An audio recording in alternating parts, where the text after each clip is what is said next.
Good afternoon. I didn't plug in my. There's too many things to freaking do anymore. I forget half the shit now. And now I'm adding on more stuff to do. Email marketing, da da da da. I need a little break. It's hard to figure out, man. And all I'm doing is trying to set. So what you do is you join our group, and then you'll get notifications. Now, let's say a new podcast comes out, you'll get a notification with a link to the podcast. But what this does is going to help me eliminate the middleman for notifications. So, what I'm trying to do is you will get a notification. It says, I am live. You open it up, and whether you want YouTube or Facebook, depending on it, there'll be a link there. You just press the link, and it should take you directly to the video. I'm going to try it right now. See if I can do it. See if it works. See if it gets pulled off, right? So I'm going to go here. I'm going to pause that. I'm going to grab the link. I'm going to go into my email marketing. I can't do it there. See, it already won't work. Okay. Oh, but then I could put it in see, this is all the stuff that I need to figure out. And since nobody's really here yet, I'm kind of doing it. So I will talk and test this at the same time. So, welcome everybody. We're going to be talking about Tradition 7.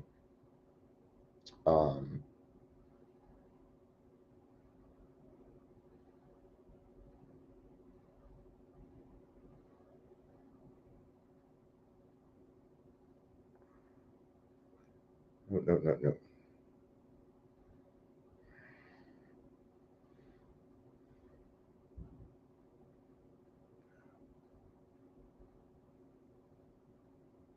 This isn't quite working.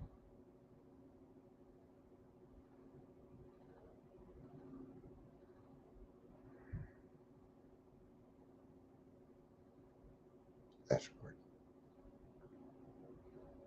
I should be able to see all of this.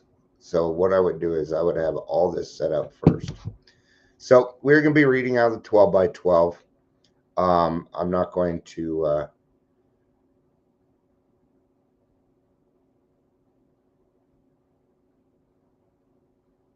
Oh, well. Okay. Let's get started. I'll work some more on that tomorrow. A little bit at a time. A little bit at a time. Okay, that works. And you're probably here. So, all right. See, somebody I already tried, and people are like, it's confusing. So, I got to figure out another way to do it.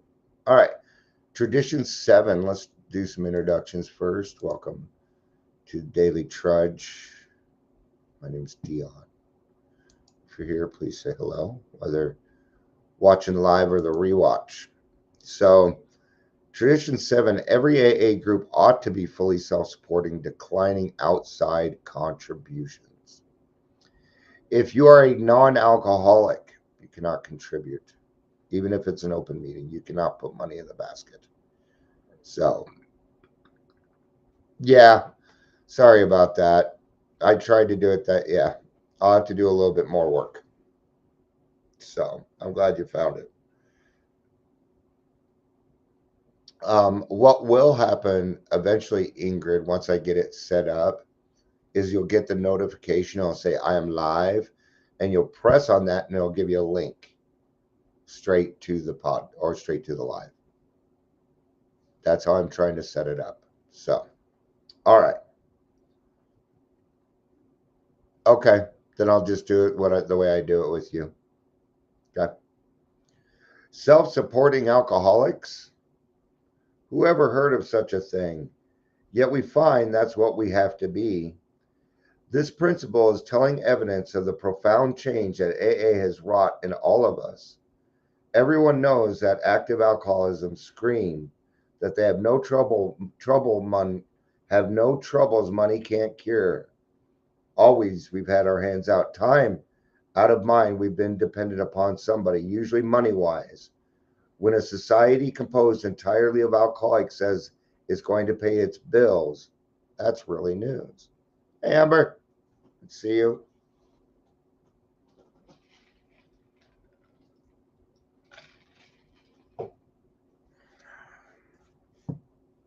Probably no tradition has had the labor pains this one did. In the early times, we were all broke. When you add this habitual supposition that people ought to give money to alcoholics trying to stay sober, it can be understood why we thought we deserved a pile of folding money.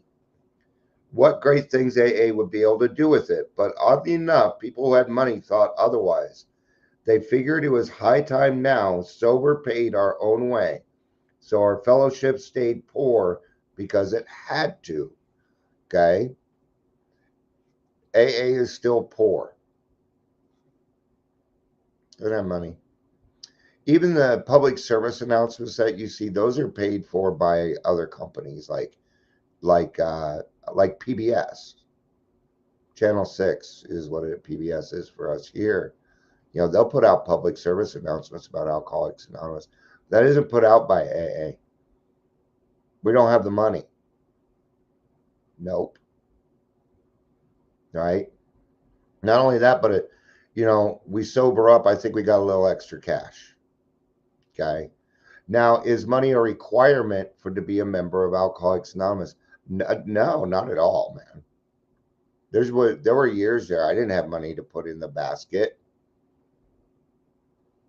Channel 13 there. Okay. So I would do, there are times like I didn't have the money to be a member of the club, so I would volunteer to work the counter. Okay. Those days are all gone. There was another reason for our collective poverty. It was soon apparent that while alcoholics would spend lavishly on 12 steps cases, they had terrific aversion to dropping money into a meeting place hat for group purposes. We were astounded to find out we were as tight as the bark on a tree. So AA, the movement, started and stayed broke while its individual members waxed prosperous. All right. Now, we're all living at different levels. Hey, Ben, good to see you. Good to see you, man. It was funny because Facebook wouldn't let Ben and I be friends for a while. We had to push our luck. I don't know why I told you. It's like we're both trying to friend each other. It's telling us you don't know each other. We're like, yeah. All right. Here's the thing. We're all broke. You might be broke at a higher level than me. We're all broke. We're all living beyond our fucking means. Every single person usually is. Okay. And the way I see it is if that person earned their money, they can decide how the fuck they want to spend it, man. Okay. I don't think that just because somebody makes a little bit more money that they need to put in extra money because I don't. I know. Mm-mm. Level. The playing field needs to be level. Okay. Isn't it kind of weird? We only put $1 in the basket still. Inflation has gone up. Okay. I'll tell you what happened. What happens when we only still put $1 in? We get smaller AA clubs, and then we have to start having our conferences in the park. That's what happens. So it's just how AA is, man. AA is about conforming to whatever is going on right now. If we need to have our conferences in the park, then that's where we'll do it. Doesn't matter. We will. I am willing to meet in the most sordid place to have a meeting. Yeah. I'm willing to show up, willing to be there, you know. Alcoholics are certainly all or nothing people. Our reaction to money proves this. As AA's emerged from its infancy into adolescence, we swung from the idea that we needed vast sums of money to the notion that AA shouldn't have any. On the lips were the words, you can't mix AA and money. We shall have to separate the spiritual from the material. And I agree with this. And we don't argue over money in AA. Nope. Mm-mm. Nope. So what do? We take that money and it goes to specific things. Central office, world service. What do? Well, they hand out literature. When I signed up as a new group, I got a bunch of new literature. I was given some things. That stuff costs money. Okay. Um, we took this violent new tack because here and there members tried to make money out of their AA connections, and we fear we'd be exploited. Now and then, grateful benefactors had endowed clubhouses, and as a result, there was sometimes outside interference in our affairs. We had been presented with a hospital, and almost immediately the donor's son became its principal patient and would be manager. See how this doesn't work? He's a patient and a manager. Now, nowadays we would call that body brokering. One AA group was given $5,000 to do with what it would. The hassle over that chunk of money played havoc for years. Frightened by these complications, some groups refused to have a cent in their treasuries. All right, so what do? We have what's called a prudent reserve, and it's usually somewhere between $200 and $500. Once that prudent reserve is reached, and I may be wrong on some of this, I may be off, and I am, please correct me. Please do. Okay, once that prudent reserve is reached, you got to give away the money. Okay, bye. It must be at 4 or 4:30. All right. So once that prudent reserve, like the 3 p.m. meeting, after their prudent reserve, they like for me, they helped out Club Trudge. Fuck. I like 5 big books I can give away. I gotta take care of that like immediately. I'm gonna grab those tomorrow. So I got some free big books to give away and put that out at 4 online.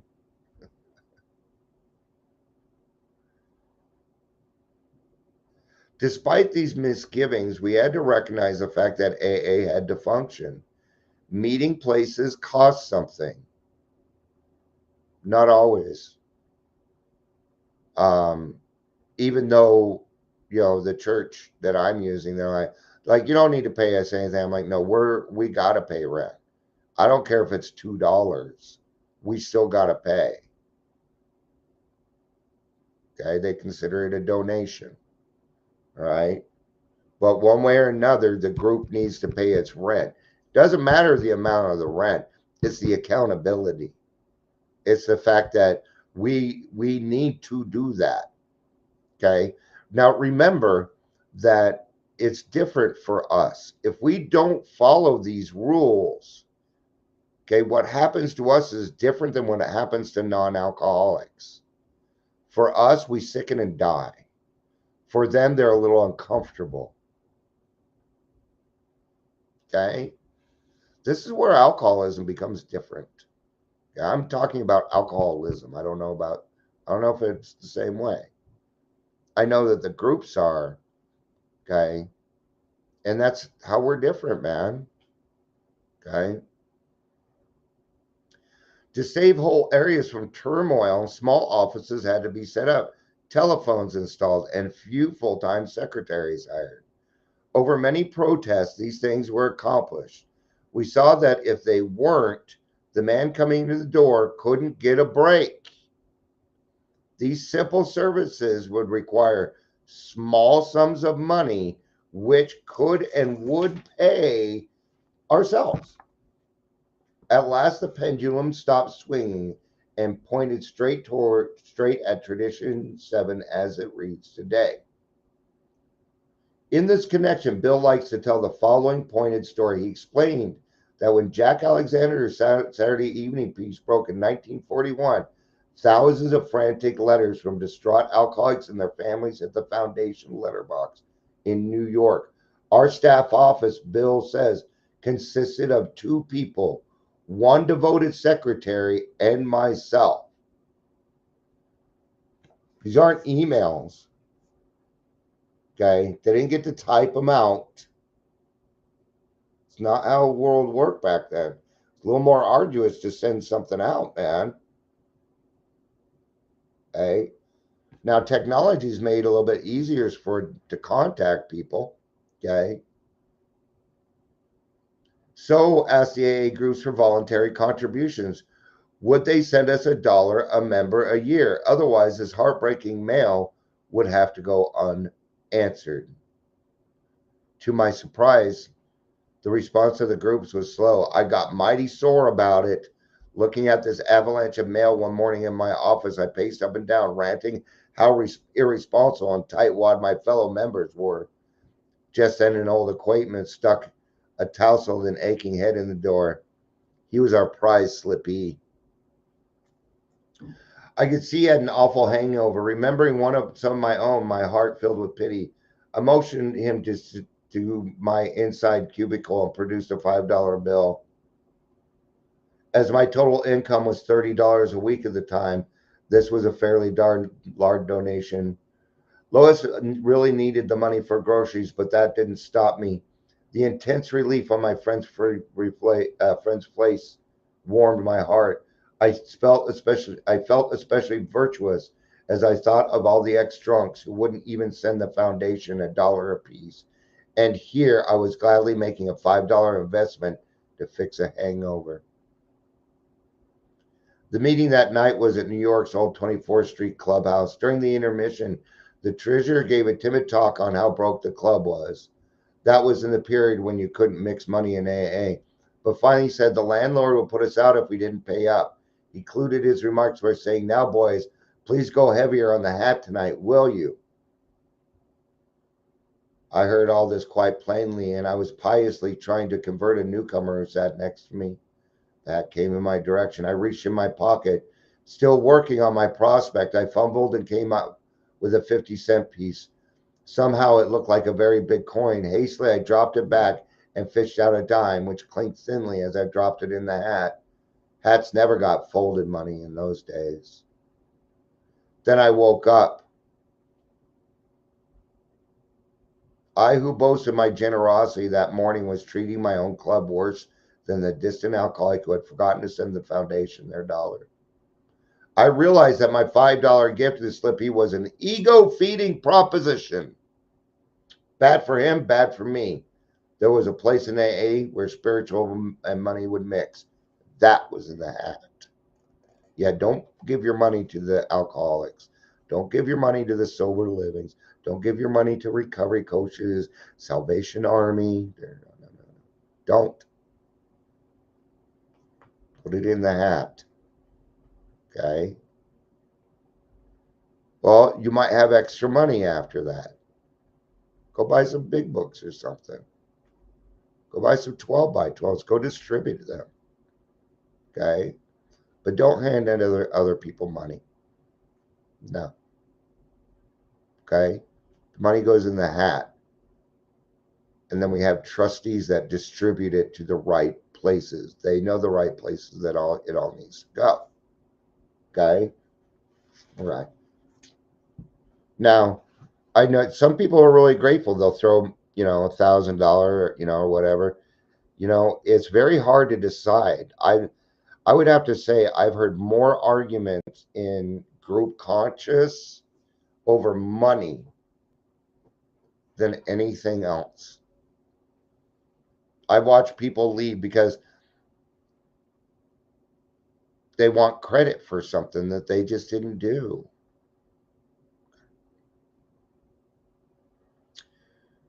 There's another story about money. One night in 1948, the trustees of the foundation were having their quarterly meeting. The agenda discussion included a very important question. A certain lady had died. When her will was read, it was discovered she had left Alcoholics Anonymous in trust with the Alcoholic Foundation a sum of $10,000. They're going to take it. Question was, should AA take the gift? What a debate we had on that one. The foundation was really hard up then. The groups weren't sending in enough for the support of the office. We've been tossing in all the book income, and even that hadn't been enough. The reserve was melting like snow in springtime. We needed that $10,000. Maybe some said the groups will never fully support the office. We can't let it shut down. It's far too vital. Yes, let's take the money. Let's take all such donations in the future. We are going to need them. You cannot will your stuff to AA. Can't. You're not an AA member. You're dead. You're not an AA member anymore. No, let's put that money where it might be more useful, man. AA doesn't need it. We don't need it. But let's see what they have to say on it before we get Dion's opinion. Then came the opposition. They pointed out that the foundation board already knew of a total of $500,000 set aside for AA in the wills of people still alive. Heaven only knew how much there was we hadn't heard about. If outside donations weren't declined, absolutely cut off, then the foundation would one day become rich. Okay? 12-step programs are the only ones that do it this way. I don't believe that Smart Recovery, Celebrate Recovery, and some of these other ones, I think Wellbriety does. But yeah, even the app Everything AA, someone's making money off of it. You bet your ass they are. Okay, probably not much. Okay? Their meeting finder's gone to crap. It's like I'll go to a meeting, Zoom meeting not valid, Zoom meeting not valid, Zoom meeting not valid. Fourth one, okay, finally. Okay, see, when it comes to AA, and I never trusted that in the first place, but it's useful. The app is useful. Okay, but is it useful for a person who's shaking their fucking ass off trying to find a meeting, and you get 2, 3 in a row where it's invalid meeting ID? Moreover, at the slightest invitation to the general public from our trustees that we need money, we become immensely rich. Compared to this prospect, the $10,000 on consideration wasn't much. But like the alcoholic's first drink, it would, if taken, inevitably set up a disastrous chain reaction. Where would that land us? Whoever pays the piper is apt to call the tune. Ooh. And if AA Foundation obtained money from outside sources, its trustees might be tempted to run things without reference to the wishes of AA as a whole. Relieved of responsibility, every AA would shrug and say, oh, the foundation is wealthy. Why should I bother?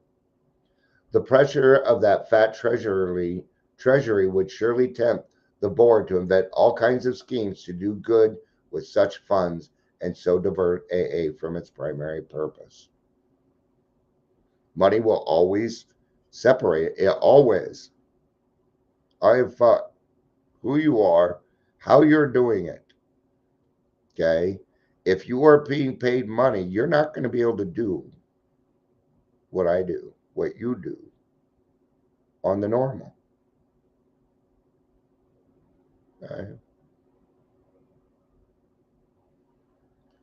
The moment that happened, our fellowship's confidence would be shaken. The board would be isolated and would fall under heavy attack of criticism from both AA and the public.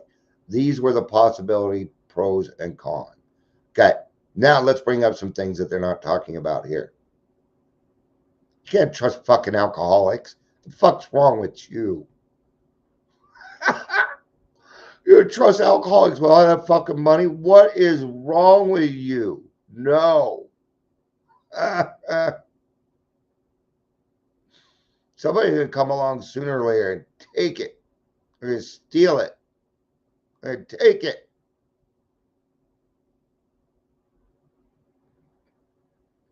Silver horse thief?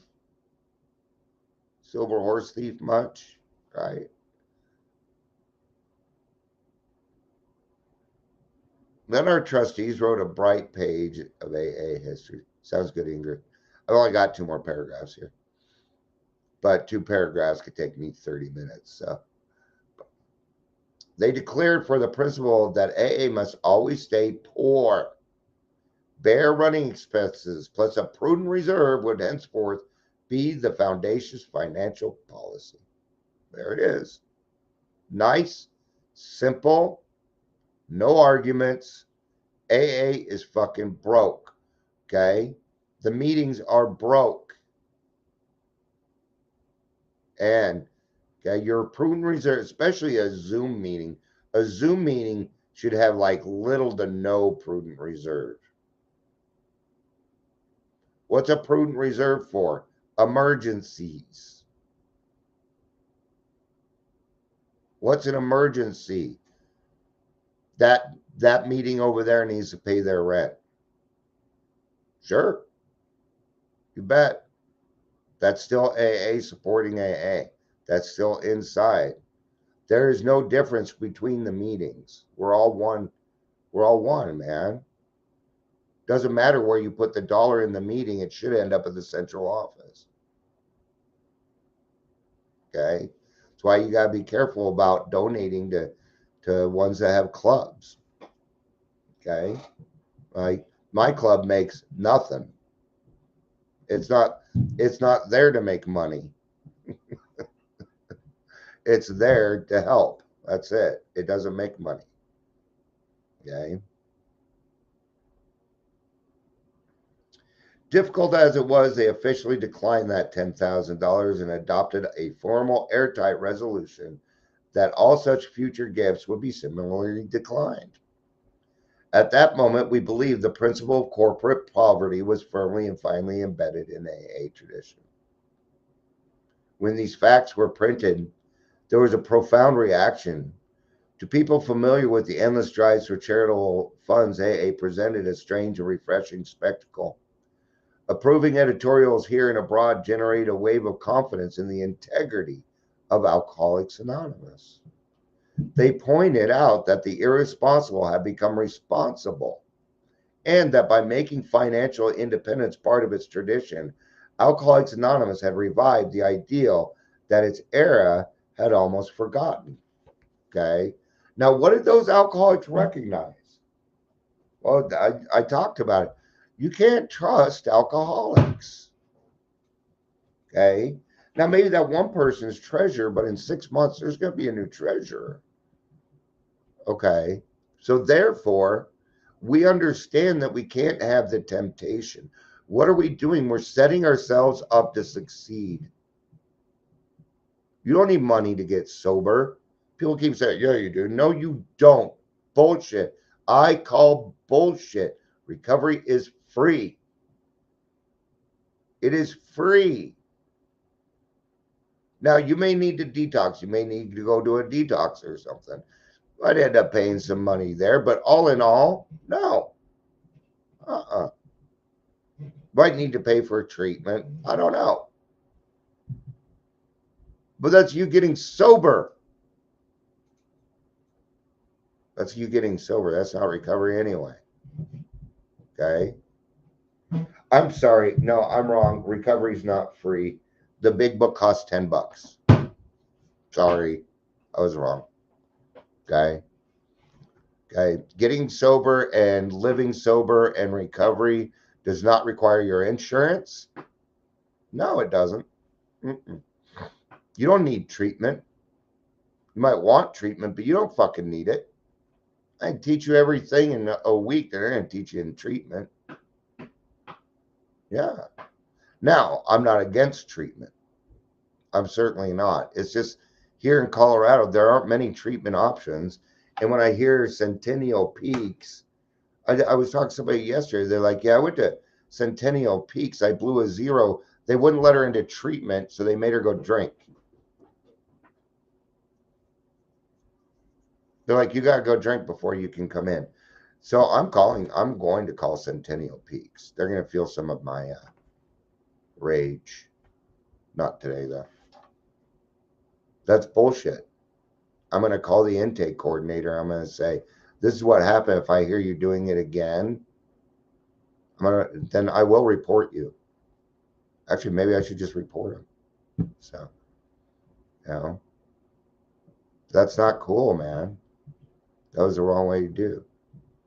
Okay. I heard the same kind of story in California last week, except it was around fentanyl, and that person ended up overdosing. But since there's no accountability, since there's no responsibility, nothing happened around it. But that intake coordinator should be going to jail. They should. They advise them. We cannot help you unless you're drunk. This is the stupidity I'm working with here in Colorado. Okay? And I guarantee you that intake coordinator is non-alcoholic. I can almost guarantee it. Okay? And so we wonder why we don't. So people wonder why I don't trust the treatment centers here. Why I don't trust sober livings. Okay? Because you cannot trust unhealed alcoholics. No, and don't ask me to. Right?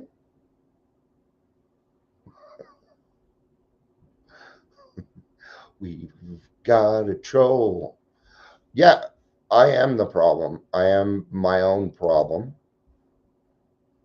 So I think everybody is. Um, Now, if you let me know which part, hey, I'm open minded, man. If you're trying to pick a fight, you're kind of in the wrong place. So, but I am curious as to what you think I might be the problem on when it comes to um,